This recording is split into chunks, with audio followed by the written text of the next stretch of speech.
नमस्कार, मैं हूं आशीष चित्रांशी और आप देख रहे हैं द न्यूज लॉन्च। नॉर्वे की एक पत्रकार, 28-29 साल की उम्र वाली पत्रकार, उसने एक सवाल पूछा तो भारत में अंधभक्तों की फौज और चरणचाटों की फौज ने कैरेक्टर असैसिनेशन शुरू कर दिया। जो एज यूजुअल होता है, वही पहले मजाक उड़ाओ, फिर उन पर भद्दे कमेंट करो, उनके कैरेक्टर को खराब बताना शुरू करो। खूब ढेर सारे सवाल हुए। उसको पता भी नहीं है कि सोरोस के यहाँ पैसा कैसे आता है, सोरोस से जोड़ दिया। जो जो कर सकते थे, मतलब कोई बेशर्मी की तो कोई लिमिट है ही नहीं, जो जो करना था। लेकिन आज तनुश्री का 145 सेकंड का वीडियो हम आपको सुनाएंगे, और उन सबको सुनाएंगे जिन्होंने कल रात में अंधभक्ति का विश्व रिकॉर्ड कायम किया है। वो अंजना हो, वो चित्रा हो, वो देवगन हो, इन सबको 145 सेकंड ये तनुश्री का। अब तनुश्री के पीछे पड़ जाओ तुम लोग, बता दो कि तनुश्री के पास सोरोस का पैसा आता है, बांग्लादेश से फंडिंग होती है, नेपाल से फंडिंग होती है, क्योंकि दिन भर तुम लोगों की भूख तो मिट नहीं रही पैसे की दलाली से। तो जो कहे उसके पीछे। अब चलो, वो विदेशी थी, सोरोस की थी, जासूस थी, एजेंट थी। अभी तनुश्री कौन है आगे आपको पता चल जाएगा, सारा परिचय मिल जाएगा, हम सुनवाएंगे। और जो कल चॉकलेटी डिबेट किए हैं, चॉकलेट के बारे में, मतलब चॉकलेट के बारे में इतना ज्ञान दे दिए। हम केरल गए थे, केरल में चॉकलेट बहुत बनते हैं। ये सब तो कल आया होगा इनके पास स्क्रिप्ट साउथ ब्लॉक से। मैं चॉकलेट की फैक्ट्री में गया, केरल में बहुत चॉकलेट इंडस्ट्री है, वहां पे हर जगह चॉकलेट बिकता रहता है। जितना मैं वहां चॉकलेट के बारे में नहीं जान पाया, इन सबकी एक एक मिनट की क्लिप से जान गया। दिल चॉकलेटी है, मन चॉकलेटी है, जीभ चॉकलेटी है। चॉकलेट इतना बिकता है भारत में, इतनी मिठी गोली, इतनी टॉफी। जिस देश में इस वक्त कोहराम मचा हो, हम तो कई बार सोचते हैं कि अगर मान लिया एक बात जो है कि इनका जो वो है पा वो कभी एक्सपेरिमेंट के लिए, क्योंकि वो भी बहुत बड़ा हमेशा कहा है उन्होंने कि अभी मेरी रिस्क टेकिंग कैपेसिटी दुनिया ने नहीं देखी है। मान लिया रिस्क टेकिंग कैपेसिटी दिखाने के लिए कभी वो कहे लाओ मैं पेट्रोल ही पीक दिखा देता हूं, ये सब पेट्रोल पीने लगेंगे उस दिन स्टूडियो में बैठ के। जो आदमी वो कर दे उसी के पीछे लहालोट हो जाते हैं। देश इनके जिलों से, इनके जिलों की तस्वीर है। गोरखपुर की रहने वाली है चित्रा, जिले की तस्वीर है। रात रात भर सिलेंडर, वो डब्बा लिए, गैलन लिए लोग सो रहे हैं। बिजनेस टुडे की रिपोर्ट है, हम विजुअल नहीं दिखा सकते बिजनेस टुडे की, हालांकि मैंने मच्छरदानी वाले तमाम फोटोग्राफ दिखाए। और ये चॉकलेट बता रही है। अरे तेल की बात कर लो, चॉकलेट चॉकलेट खाओ, सब जान जाओ। मेलोडी भाव को लाइए जरा, भाव को लाइए इसका। स्वागत है भाव। जरा शुरुआत करिए एक टू विंडो से, टू विंडो शुरू करिए कहानी। संकट का काल है और हमारी देशभक्ति हमें ललकार रही है।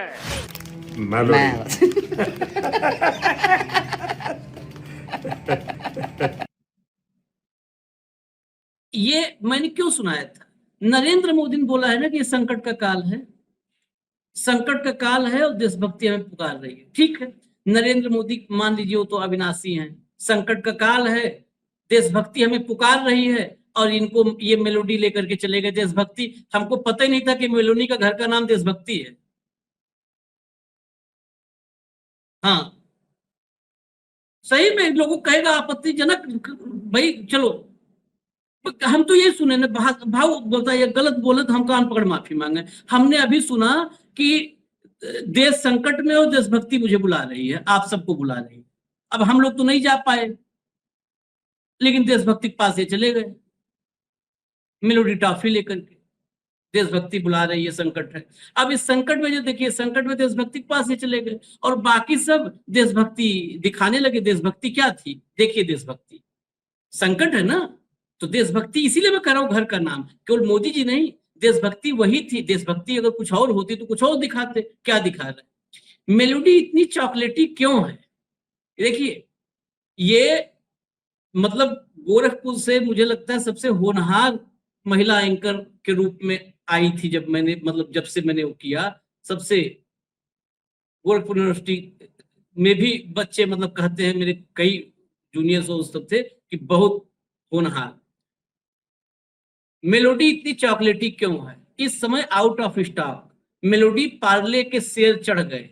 मेलोनी को मेलोडी आई पसंद। रात 9 बजे एबीपी न्यूज पर इस देश का सबसे बड़ा मुद्दा था। जब देश संकट में, प्रधानमंत्री कह रहा है कि देश संकट में है और देशभक्ति आपको बुला रही है, तो इन्होंने देशभक्ति का नाम वही चुना जो मेलोनी को दिए थे। आगे चलिए, ये सिर्फ ये नहीं, ये देखिए, ये सिर्फ वो नहीं, वीडियो बनाया, प्रोमो जिसको कहते हैं, अपना प्रोमो शूट करके, एंकर प्रोमो। ये हाथ में मेलोडी है, मुंह में मेलोडी है। चलिए कोई बात नहीं, आगे चलिए। सिर्फ बात यहाँ एक एंकर चित्रा की नहीं, ठीक है। ये तो होनहार हैं, जो नहीं होनहार हैं वो भी वही कर रहे हैं। नीट पेपर लीक, कोई आवाज नहीं। पेट्रोल डीजल महंगा, कोई आवाज नहीं। रुपए की गिरावट, कोई आवाज नहीं। भयानक मंदी की आहट, कोई आवाज नहीं। नौकरी पर खतरा, कोई आवाज नहीं। लेकिन मेलोडी टॉफी पर सुबह से हंगामा काटे हुए हैं। पता नहीं क्या मजबूरी है इनकी, जो शर्म भी नहीं आती है। नीचे दिखाइए असली कहानी, ये तो लिखा है उसने, ये देखिएगा, रुकिए। भारत का टॉफी निर्यात 132 करोड़ रुपए टॉफी निर्यात हो रहा है। आप और बताइए। और बीच में जो एरो है उसमें 166% वृद्धि। मतलब प्रधानमंत्री ने कल प्रधानमंत्री ने मेलोडी दी और रातों रात 166% की वृद्धि हुई। नहीं नहीं भाऊ, नहीं, मैंने क्लिप सुनी थी। ये बता रही हैं कि जब मनमोहन सिंह के समय में भारत की में टॉफी जो निर्यात था भारत से, वो निर्यात मोदी के समय में 166% उसमें बढ़ोतरी हुई है। आप बताइए, 100 भारत के व्यापार में। आशीष जी, यदि मैं गलत नहीं हूं तो ये निर्यात वॉल्यूम में नहीं, अमाउंट में दिया हुआ है। हाँ, अमाउंट में 132 करोड़ का निर्यात। तो भैया मनमोहन सिंह के टाइम पे 60 रुपए का डॉलर था। हाँ, समझा करो ना। मजा तो तब है कि तब 4 कंटेनर गए थे, अब 400 कंटेनर जा रहे हैं। और उस पे भी भाव, जहां पर हर दिन 132 करोड़, भारत जैसे देश में जिसकी इकोनॉमी, हम 5 ट्रिलियन की बात कर रहे हैं, 4 ट्रिलियन तो है ना, 4 ट्रिलियन में 132 करोड़ रुपया मोदी जी विदेश दौरे में 4 खर्च हो जाता है। अरे बाबा, उनकी एक रैली, मतलब विज्ञापन में कितना खर्चा, उनका 2 विजिट्स में एक स्टेट 100 करोड़ रुपए खर्चा हो जाता है भाई। आज तक चैनल का साल भर का खर्चा 12 घंटे के विजिट में करीब 16-17 करोड़ रुपए खर्चा हुए थे 12 घंटे में। आप जोड़ लीजिएगा 8-10 दिन का टूर। दूसरी बात है कि आप वृद्धि किस में दिखाते हैं। मैंने वही कहा, वॉल्यूम में दिखाएगी कि 500 रुपए में दिखाएंगे। मैंने एक शर्ट बेची, वो $1 की, तब डॉलर था 50 रुपए। फिर मैंने शर्ट एक बेची, डॉलर हो गया 100 रुपए, मुझे 100 रुपए मिले। मैं गांव वालों को बता रहा हूं, मेरा सम्मान कीजिए, मैंने निर्यात दुगना कर दिया। पहले 50 रुपए का था, अब 100 रुपए का कर दिया। अरे भैया, शर्ट तो एक ही बेचना मेरे आका। मैं हमेशा कहता हूं, ये आंकड़ों के साथ खेलते हैं। दूसरी बात,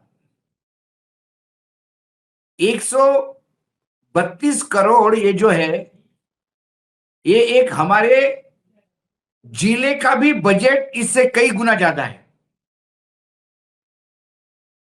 जिस देश में 81 करोड़ लोग 5 किलो अनाज पे जिंदा हो, जिस देश के करोड़ों किसान 500 रुपए महीने के तथाकथित सम्मान और सम्मान निधि पर जिंदा हो, वो लोग कहते हैं कि 135 करोड़ का मतलब इतना अचीवमेंट, तो क्या नरेंद्र मोदी जी क्या ट्रॉफी तो आज उन्होंने दी, इसके पहले तो उन्होंने हीरा दिया, तब तो आपने नहीं कहा। व्हाइट हाउस में आपने $20,000 का डायमंड क्यों दिया? जब एक्सपोर्ट सपोज मैं मान भी लूं 132 करोड़ रुपए हो गया, चलो मैं कीमती पे ही मान लूं, प्राइस पे ही मान लूं, डॉलर भी छोड़ दूं बोलना, तो क्या प्रधानमंत्री ने बाहर जब एक्सपोर्ट बढ़ गया उसके बाद ट्रॉफी लेके गए क्या? सांप निकल गया और लाठी पीट रहे क्या? मैं मानता कि प्रधानमंत्री ने जिस दिन ट्रॉफी दी उसके 1 साल बाद एक्सपोर्ट इतना बढ़ा तो बोल भी सकते कि चलो भाई कुछ हुआ है। दूसरी बात, इनका तथ्यात्मक गलतियां कितनी होती है। चित्रा त्रिपाठी के ट्वीट में उन्होंने लिखा कि शेयर प्राइसेस कितने बढ़ गए, क्यों लोगों को मिस इन्फॉर्म करती हो? वो पार्ले प्रोडक्ट्स है, वो पार्ले इंडस्ट्रीज है जिसका प्रोडक्शन से कोई लेना देना नहीं। रियल इस्टेट, इंफ्रास्ट्रक्चर इस इंडस्ट्री में है। वो पुल बनाना, बड़े बड़े कॉलोनीज बनाना, प्लॉट काटना, ये काम है उस कंपनी का जिसके शेयर उठे। और वो एक ही काम करता है, रिसाइकलिंग ऑफ पेपर का काम करता है। उसका और इस पार्ले का कोई लेना देना नहीं। अशोक वानखेड़े इधर बैठता है, प्लीज कृपा करके मुझे वानखेड़े स्टेडियम का मालिक मत बना दीजिए। या वो जो बदनाम वानखेड़े जो हुआ है दूसरा, जो नैर्कोटिक्स में था, उसको मेरा रिलेटिव मत बना दीजिए। और कई त्रिपाठी है इस देश में, पत्रकारिता में ही सैकड़ों त्रिपाठी है। हम कभी नहीं बोलेंगे कि वो आपके कोई लगते हैं। शुभेंदु अधिकारी वहां मुख्यमंत्री बन गया है, आपका मालिक भी अधिकारी है, तो क्या हम ये बोलेंगे कि मुख्यमंत्री का चैनल शुरू हो गया है एबीपी? कुछ तो जरा भान रखा करो, थोड़ा तो रिसर्च कर लिया करो। व्हाट्सएप यूनिटी के भरोसे ये एंकर और एंकरनियों का प्रॉब्लम ये है आशीष, पढ़ते नहीं है। इनको 24 घंटे ग्लैमर में रहने की आदत है, इंस्टाग्राम पे फोटो डालो, ये करो, पढ़ेंगे कब? पत्रकारिता पढ़ना मांगती है, पत्रकारिता रिसर्च मांगती है। जब हमको पढ़ा कि ये पार्ले बढ़ा तो मुझे एक मेरे दिमाग में था, क्योंकि थम्सअप ये पार्ले का था ड्रिंक, मैं बता दूं आपको, पार्ले का और भी फ्रूटी भी पार्ले का है। तो ये प्रोडक्ट जब बिके तब शेयर मार्केट में लिस्टिंग नहीं थी, तो मुझे लगा कि ये चौहान, मतलब चौहान नाम है उस मालिक का, पार्ले वाले का। मैंने बोला ये कब हुआ लिस्टिंग? चेक किया तो ये कंपनी रियल एस्टेट की थी और वो किसी और कारण से उसका शेयर बढ़ा। लेकिन लोगों को पता ना कि मोदी जी ने पार्ले का कर दिया। भाई ऐसा तो नाना पाटेकर ने भी वेलकम पिक्चर में डायलॉग मारा। नाना पाटेकर बहुत बड़ा डॉन दिखाई देता है, उसके सामने परेश रावल जाते हैं, एक डॉक्टर होते हैं, बोलते नहीं, उनको बोलते उनका जी लगाते उनके नाम पे, तो बोलते मुझे जी मत कहिए, तो बोलते नहीं, हमारे देश में तो बिस्कुट को भी जी लगाते हैं, पार्ले जी कहते हैं। ये जोक मारा उसने, तो नाना पाटेकर को भी जोड़ दो उसमें। मतलब कुछ तारतम्य। और देश में ज्वलंत मुद्दे हैं, प्राइम टाइम पे आपको ज्वलंत इश्यूज करना है। मेलोडी और वो क्या बोल रही थी, ये क्या सुन रहे थे, वो क्यों हंस रहा था, किसी को नहीं पता। वो अभी तक मैडम पूछ रही होगी कि बस मैंने ऐसा क्या कह दिया, इतने जोर से हंसे क्यों ये, मैंने कुछ गलत कह दिया था क्या? यहाँ पर सैकड़ों चर्च हैं, हंसने लगे, चर्च गिनवा रही थी तो हंसने लगे। आप देखिए ना, अभी ये दो नहीं है, अभी देखिए यहाँ पर आप एक खोजो 1000 मिलेंगे, वो वाला है अमिश देवगन है। लो भैया जरा ट्वीट लो, वीडियो तो नहीं दिखा सकते। देश का मीडिया बता रहा है कि टॉफी की सेल बढ़ा दी प्रधानमंत्री मोदी जी की विदेश नीतियों ने। ये तो हालत है। आज टेस्ला ने भारत में निवेश करने से, देखिए गंभीर खबर है, टेस्ला ने भारत में निवेश करने से मना कर दिया और कहा कि यहाँ की डेमोक्रेटिक पॉलिसी अनसर्टेन है और फ्रेंडली नहीं है, क्योंकि यहाँ के लोगों की परचेजिंग पावर इतनी नहीं है कि टेस्ला की सेल ज्यादा हो, क्योंकि लोकल इंफ्रास्ट्रक्चर पर्याप्त नहीं है। मोदी जी के नेतृत्व में कोई इनोवेशन नहीं हुआ है और मीडिया ट्रॉफी की सेल से खुश है।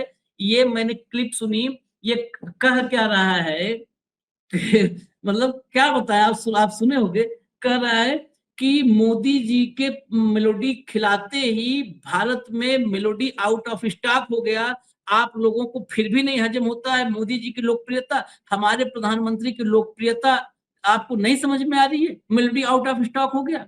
मतलब नहीं अजय देव, मैंने अमित देवगन को मैं व्यक्तिगत रूप से फोन करके बताऊंगा, भैया मेलोडी का क्यों इंतजार कर रहे हो? जब गैस गायब हो गई, पेट्रोल गायब हो गया, डीजल गायब हो गया, यूरिया गायब हो गया, तभी मुझे इनकी पॉपुलैरिटी समझ में आ गई थी। ये आउट ऑफ स्टॉक हो गया, गैस तेल आउट ऑफ स्टॉक हो गया, तेल आउट ऑफ स्टॉक हो गया, नौकरियां आउट ऑफ स्टॉक हो गई, सस्ती सब्जी आउट ऑफ स्टॉक हो गई, सोना आउट ऑफ स्टॉक हो गया आम आदमी के हाथ से, डॉलर आउट ऑफ स्टॉक हो गया, तभी तो महंगा बिक रहा है। आप अमित देवगन के, मैं अमित देवगन को बोलूंगा, मैं थोड़ा सा अमित को थोड़ी रेस्ट करने की जरूरत है अभी, मुझे ऐसा लगता है, मेरा मित्र है, मैं फोन करूंगा कि तू कुछ दिन रेस्ट कर, तू समझ ही नहीं पा रहा है, मेलोडी गायब हो गई तो तू पॉपुलैरिटी से जोड़ रहा है, कई चीजें पहले से गायब हो गई, लॉ एंड ऑर्डर गायब हो गया, लोकतंत्र गायब हो गया, संविधान गायब हो रहा है, वोटिंग का अधिकार गायब हो गया 27 लाख लोगों का, उसके बाद भी तुम कह रहे हो कि पॉपुलैरिटी, अरे हमको तभी पता पड़ गया बहुत पॉपुलर है, जहां जहां पैर पड़े संतन के।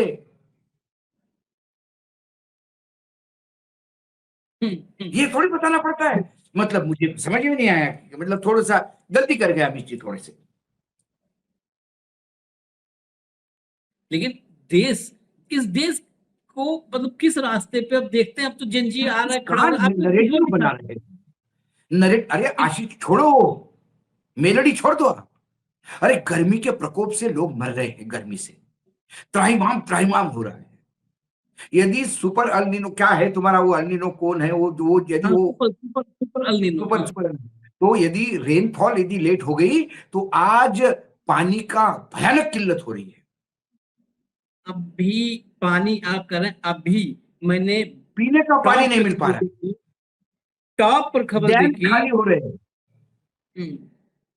सुनिए, टॉप पे खबर देखी, पता है क्या, अस्पतालों में बढ़ने लगे मरीज, बूंद बूंद को तरस रहे लोग, 48 डिग्री वाला टॉर्चर देश में। और इस देश में जब ये बात हो रही है, एक तरफ बूंद बूंद पानी नहीं मिल रहा है, दूसरी तरफ एक मुख्यमंत्री अभी जुमा 7 रोज हुआ मुख्यमंत्री बने, वो कह रहा है मैं तो कहूंगा कि जाति पूछकर गोली मारो, जाति पूछकर गोली मारो, मैं तो ये कहूंगा, सम्राट चौधरी कह रहा है। उस माहौल में ये मेलोडी इस देश की कुल अर्जित उपलब्धि आज मेलोडी हो गई है, विदेश नीति की उपलब्धि मेलोडी हो गई है, भारत की अर्थनीति की उपलब्धि मेलोडी हो गई है कि भारत की अर्थनीति क्या हुई, टॉफी एक्सपोर्ट हमारा बढ़ गया है।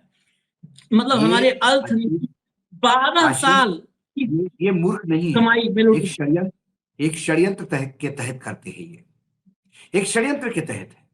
मेलोडी ऐसा आवाज उठाओ कि बाकी ओरिजिनल प्रॉब्लम जो है उस पर आवाज ही मत आने दो, विजुअल दिखा देते हैं। आप जो कह रहे हैं ना बिल्कुल परफेक्ट, अभी तो ये मीडिया थी ना, जरा विजुअल दिखाइए, टॉफी बट रही है जयपुर में, उस जयपुर में जहां लाठियां चली हैं, देखिए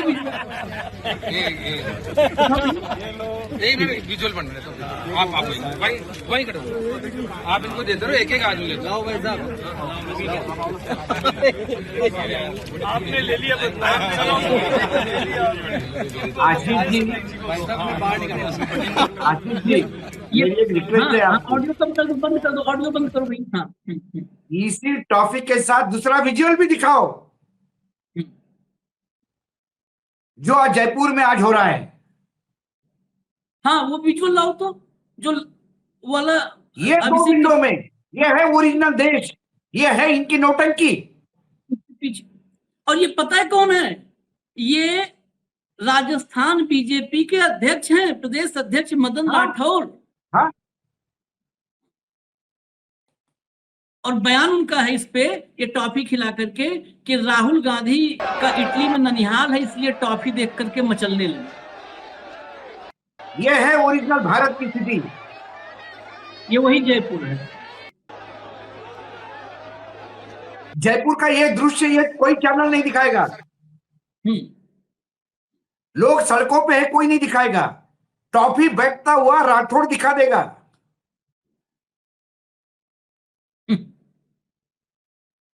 गजब है, गजब है। ये इस देश का गिरता हुआ मीडिया का स्तर है।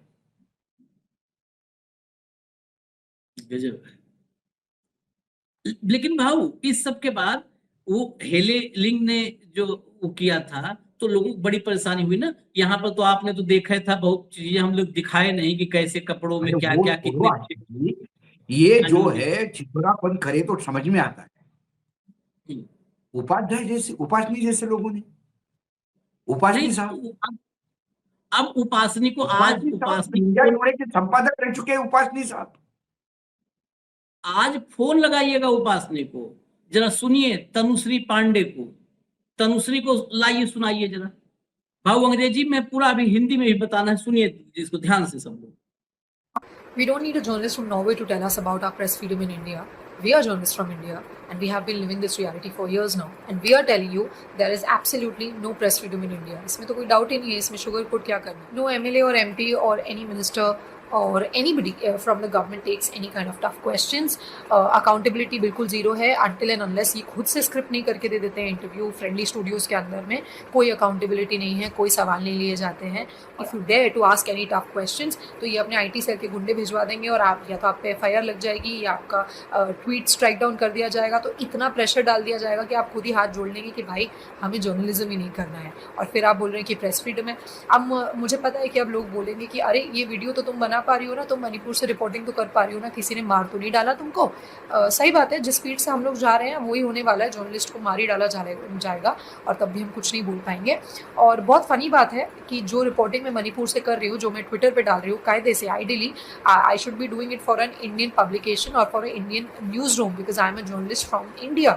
पर क्या कोई स्पेस बची है? कोई स्पेस बची ही नहीं है, कहीं कोई स्पेस नहीं बची है। Rather than putting pressure on newsrooms, they simply bought the newsrooms, they crushed all kinds of independent newsrooms और जो questioning journalists थे उनको नौकरी से बाहर निकाल दिया। इसीलिए आप देखेंगे कि इतने सारे जो बहुत बढ़िया जर्नलिस्ट हैं या तो वो यूट्यूब पे बैठे हैं या तो वो लोग ट्विटर पे खबर डाल देते हैं या वो लोग किसी इंटरनेशनल ऑर्गेनाइजेशन के लिए रिपोर्ट कर रहे हैं। Not because we want to, it's because there is absolutely no space left in Indian the media space or publications to report। चलिए मणिपुर को एक बार के लिए साइड में रख देते हैं। हाथरस जब हुआ, हाथरस तो हमारे खुद की बेटी की, देश की बेटी की कहानी थी ना, उस पर आपने गवर्नमेंट का इतना प्रेशर था और फिर आप बोल रहे हैं कि प्रेस फ्रीडम है। चलो हाथरस और मणिपुर को भी साइड में रख देते हैं। मैं आपको 50 ऐसी स्टोरीज बता दूंगी जो कि ड्रॉप हुई हैं क्योंकि चैनल्स पे गवर्नमेंट का इतना प्रेशर था, including cow vigilantes, exposure of cow vigilante, including corruption scams of this government, reality of Kashmiri Pandits. ये सारी स्टोरीज ड्रॉप हुई हैं, करने ही नहीं दिया गया क्योंकि सरकार का इतना ज़्यादा प्रेशर था। और फिर आप बोल रहे हैं कि प्रेस फ्रीडम है। I mean for the love of God, stop denying the undeniable. ये बहुत लोग सोचेंगे कि अरे ये किसको उठा के ले आया, किसी को भी दिखा देते हो। इसका 3 साल का एक्सपीरियंस है। सुधीर चौधरी को पता है आज भी तनुश्री से पत्रकारिता अगर पढ़ना शुरू करे तो पहला एग्जाम देना है वो 5 साल होगा। तनुश्री के मैं परिचय दे देता हूँ, फिल्म पर भी दिखा दीजिए दर्शकों के लिए। चौधरी कहाँ से पत्रकार हो गए? नहीं मैं तनुश्री जो हमारी ये है साथी, मैं तनुश्री का परिचय पूरे देश को जानना चाहिए। बोलने वाले लोग का देता है कोई भी बोल दिया, इनकी बोलने क्या है। सुधीर उधीर सीखे जाके। ये इसकी बाईलाइन, तनुश्री की बाईलाइन अल जजीरा इंग्लिश में बाईलाइन लगी है, BBC वर्ल्ड में, CNN इंटरनेशनल में ऊपर लिखा है ना bylines in Al Jazeera English, BBC world, CNN international, और जो है NDTV के लिए काम कर चुकी, द प्रिंट मीडिया के लिए प्रणय रॉय के NDTV में काम कर चुकी है। हाँ, प्रणय रॉय के। ये बताना है, नहीं तो गौतम अडानी के लोग सोचेंगे। ये इसमें इंडिया टुडे, CNN, IBN आगे देख लीजिए, रामनाथ गोयनका अवार्डी, अब तो हालांकि रामनाथ गोयनका अवार्डी अब वाले जो होंगे उनके बारे में कभी भी पुरस्कार देख करके नहीं टिप्पणी करूंगा, लेकिन ये तब की रामनाथ गोयनका अवार्डी है जब रामनाथ गोयनका की आत्मा जब इंडियन एक्सप्रेस पे रामनाथ गोयनका जी की छाया थी। हाँ, तब नरेंद्र मोदी पत्रकारिता नहीं सिखाते थे इंडियन एक्सप्रेस के मंच से। हाँ हाँ, ये तनुश्री इसके परिचय बताए ना, नहीं तो यहाँ पर क्या है ना, अगर यही नहीं दिखाएंगे ना तो नीचे लिख देंगे अपने ही जैसे ढूंढ लाए फर्जी वाले सर। ये सब लिखते हैं। तो इन सबको जितनी ये सब बोल रही है दिन भर, ये जाके सीखे। मणिपुर में हुड्डा जी के चरण धो धो के, चरण चाट के किसी चैनल में नौकरी पाना बात अलग है और अपने मेरिट पे कहीं जाना बात अलग है। ये क्या पत्रकारिता सिखाएंगे इन सबको पत्रकारिता लिखने की? इनके पत्रकारिता की यदि बात कहे तो ऐसी चीजें बोल भी नहीं पाएंगे यहाँ पे। छोड़ दीजिए, क्या बात करें इनके पत्रकारिता की? या इसी डेटा पे हमसे बात करें, ये जिनको बुरा लग रहा होगा, ये तमाम एंकर और एंकरनियां हमसे बात करें, लेकिन बात लॉजिकल होगी, इलॉजिकल नहीं होगी। नहीं, हमारे प्रधानमंत्री को आप कैसे कर सकते हैं? अभी मैं अंजना ओम कश्यप की एक क्लिप देख रही थी। उन्होंने कहा कि वहां एक कार्टूनिस्ट, एक वहां का सबसे बड़ा अखबार जो है नॉर्वे का, उसने कार्टून छापा प्रधानमंत्री नरेंद्र मोदी का। क्या ये देश का अपमान नहीं है? देश का अपमान ही नरेंद्र मोदी है। जिन आदमी को भाषा का ज्ञान नहीं, कहीं भी खिकी खिकी करने लगते हैं, मीडिया से भाग जाते हैं, सवालों का जवाब नहीं देते, पूरे विश्व में जोक हो गए हम। हमें कोई भी उठा के जूता मार देता है, बोले हेल, नर्क का द्वार है इंडिया, और उसके बाद भी हम चुप हो जाते हैं। नर्क के द्वार कहने पे ट्रंप की खिलाफत करने के लिए किसी के किसी के मुंह में जबान नहीं थी। नॉर्वे का कार्टून बड़ा तकलीफ दे रहा है। व्हाइट हाउस से राष्ट्रपति ने क्या क्या कहा अमेरिका के, उसके बारे में एक शब्द नहीं बोल रहे। कार्टून है, आर के लक्ष्मण के कार्टून ने किसको छोड़ा है? आज भी पुराने कार्टून आर के लक्ष्मण के कभी कभी पब्लिश हो जाते हैं, आज भी सामायिक है वो।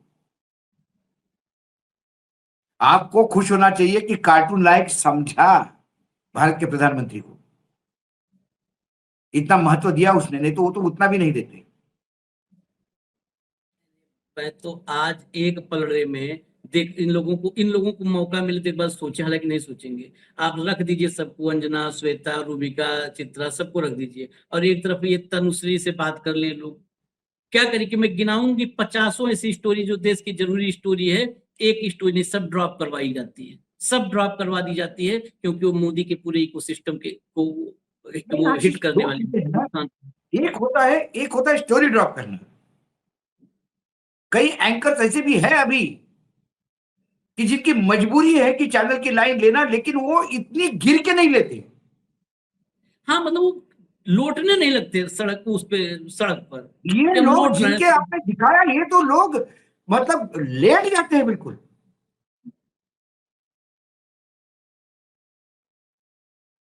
बहुत है अभी इसी इंडस्ट्री में काम कर रहे हैं। मैं नाम नहीं लेना चाहता, लेकिन नाम लेना भी हो तो कुछ है। मैं देखता हूँ जैसे अभी सुमित अवस्थी, या कुछ लोग हैं कि उसी इंडस्ट्री में काम कर रहे हैं, लेकिन फिर भी अपना कुछ 19-20 बचा के रखा है, इज्जत पानी बचा के रखा है। वो इतना नीचे नहीं गिरे हैं अभी यार। उनकी मजबूरी है कि सरकार की हाजी हाजी करना।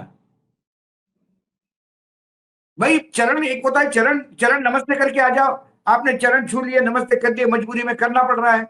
और एक होता है अपनी लंबी जबान काट के चरण को चाटते जाना।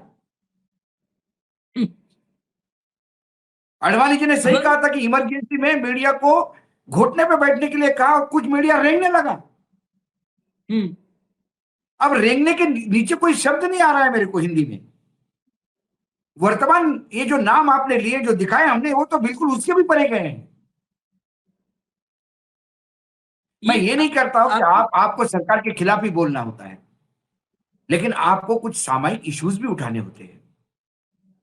मैं मानता हूं कि प्रधानमंत्री के खिलाफ बोलने पे यदि आपको आग लगती है तो देश को नर्क का द्वार कहने पे ट्रंप पे ऊपर एक शो करते और लताड़ते ट्रंप को। वो नहीं, पिट्टी पिट्टी गुम हो जाती है। वो मत कहिए इन लोगों से। एक क्योंकि चलते कभी यदि चलते उन्हें कह देते, नहीं, यदि किसी ने कह भी देते कि ट्रम्प को लपटाना है, तो ये संघ के जो संघी मानसिकता के विश्लेषक ये भी गायब हो जाते। हाँ बीजेपी के हाँ, प्रवक्ता को दूसरे चैनल का, एक चैनल को बोलती उस पे जा रहा हूं, उस चैनल को बोलती इस पे जा रहा हूं, पक्का क्योंकि पक्का। बाप के बाप को कैसा बोले।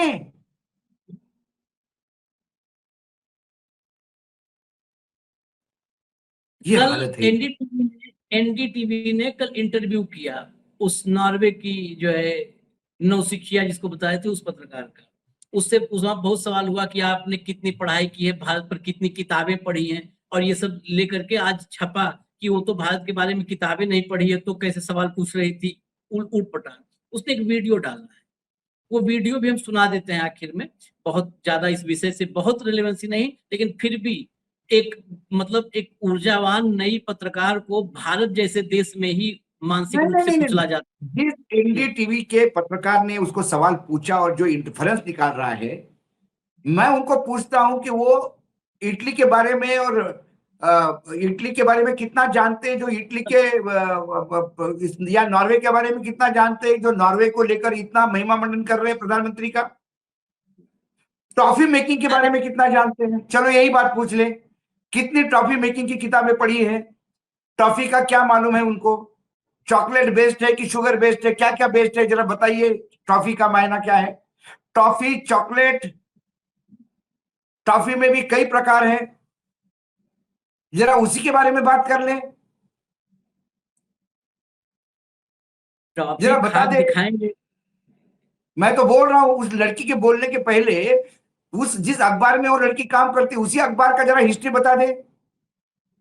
खुद खुद 0/सन्नाटा, अखबार कर रहे हैं कि खुद, स्टैंड अरे मैंने अभी बोला अभी खुद वर्ल्ड में 0/सन्नाटा, और उसको बोलना है इंडिया के बारे में, गजब।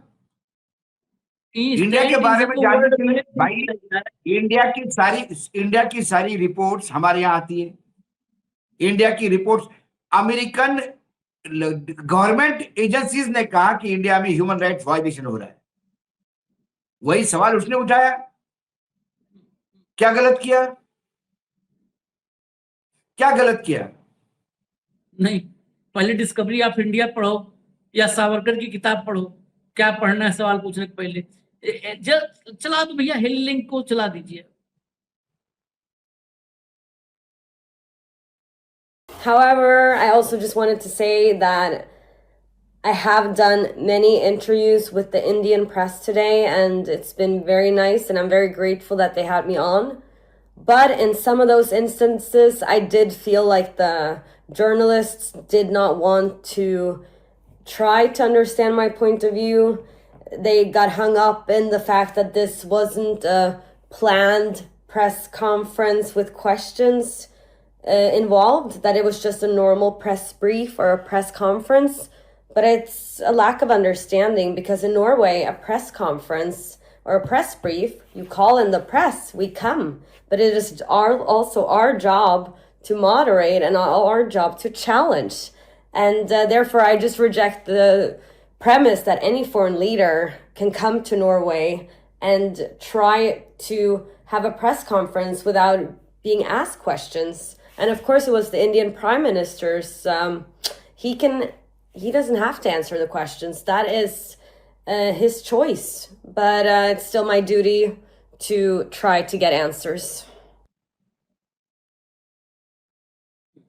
सही कहा उसने कि भाई यदि तुमको सिर्फ सुनाना ही होता तो हमारे को मेल भेज दो ना घर पे, तुमने क्या कहा हम जगह छाप देंगे। यदि मीडिया को बुलाया है तो मीडिया सवाल तो पूछेगा ना। बुलाया किस लिए? सिर्फ सुनने के लिए? यहाँ का मीडिया जाता होगा चाय पीने के लिए, भाई चाय बिस्कुट खाने के लिए, शाम का टाइम में 4 बजे भूख लगी, थोड़ा समोसा चाय खा लिया जाए। ये कौन सी प्रेस कॉन्फ्रेंस होती है कि कोई आए बोले और चले जाए, नो क्वेश्चन टेकन? तो फिर मेल कर दीजिए ना सारी चीजें, आपका हैंड आउट, सोचेंगे उस पर क्या करना है। सही कहा उसने। उसका मैंने कल एक और क्लिप देखा, उसने कहा कि हमारे देश में अलग है, हमारे देश में एक छोटे से गांव में भी मेरा प्रधानमंत्री चला जाता है, छोटे से गांव आओ, में, और वहां आपने लोकल तो- मीडिया का कोई स्ट्रिंगर भी होगा और वो सवाल पूछेगा तो उसको जवाब देना होगा। आपने चर्चा की है तो मुझे एक कमेंट पढ़ना पड़ेगा। ये कमेंट मैं, उसने कहा छोड़ दीजिए, कमेंट में पूरा पूरा पढ़ रहा हूं। नॉर्वे से कमेंट है। ये मतलब एक सुखद भी एहसास है कि नॉर्वे में भी लोग न्यूज लॉन्चर देख रहे हैं। नॉर्वे से कमेंट है, और हिंदी पर थोड़ा सा, मतलब मैं उनको कह रहा हूं क्योंकि वो माफी मांगे हैं नीचे कि सॉरी मेरी हिंदी मुझे नहीं आती है, हिंदी बहुत कम आती है, तो आप उसके लिए सॉरी नहीं, लेकिन आपने हिंदी में लिखा कि हम लोग समझ पाए, वो भावना समझ में आ रही है।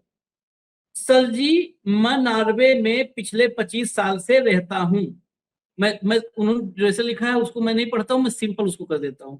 सर जी, मैं नॉर्वे में पिछले 26 साल से रहता हूं।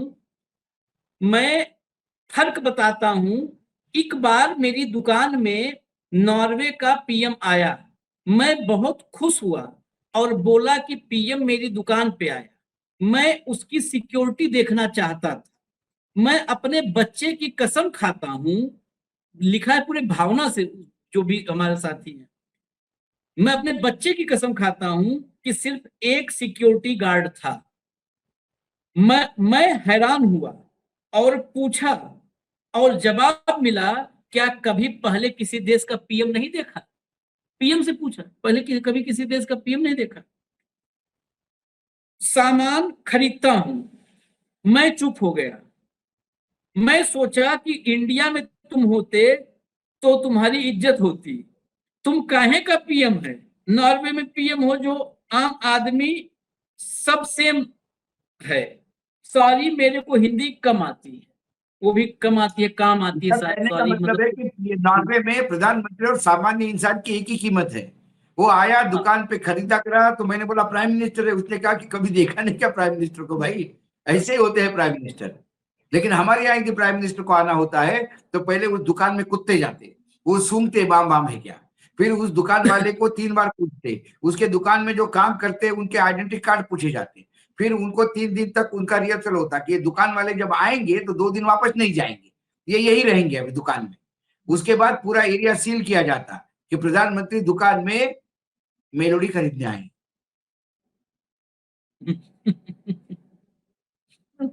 बताइए, उसने अपनी भावना भी लिख दी आखिर में कि मैं हैरान हुआ, मैं सोचा कि तुम इंडिया का पीएम होता तो तुम्हारी इज्जत अपने होती। यहाँ जब वो झालमुड़ी खाने गए थे तो कैमरे वैमरे लगा के बिल्कुल एंट्री जैसा कैमरे में होता ना, एक्शन रोलिंग एक्शन, बिल्कुल एंट्री करते हुए उधर से कैमरे का closeup, 2 shot 3 shot, long shot, mid shot, event ही देश में चल रहा है। हालांकि इवेंट रुकेगा, ये यकीन तो कई बार मन में आता है कि इवेंट रुकेगा, तो भरोसा रखिए इवेंट रुकेगा। ऐसा कुछ ऐसा आप भी जाइए, लेकिन आप देती मेलोडी है। की चिंता मत करिए, मेलोडी की चिंता मत करिए। मेलोडी खाएंगे तो रात के खाने के लाले पड़ जाएंगे। मेलोडी पहले ये ही सिर्फ पड़े। देखने के लिए, मेलोडी ये सिर्फ चैनलों वालों के लिए है, मेलोडी ये सिर्फ मिलोनी को देने के लिए है। हम और आपकी जिंदगी में मेलोडी नहीं, हमारे और आपकी जिंदगी में संघर्ष है, और वो संघर्ष 2014 से और ज्यादा घना हो गया है, घनघोर हो गया है। संघर्ष करिए, संघर्ष से लड़िए, लेकिन संघर्ष में भी ये हंसिए। प्रधानमंत्री ने अपने को एक बात जरूर दी, कितनी भी परेशानी में हो हंसिए। तो आप भी हंसिए, हम भी हंसेंगे, एंटरटेनमेंट करिए। चलिए इजाजत दीजिए। धन्यवाद बाबू, बहुत बहुत धन्यवाद। नमस्कार।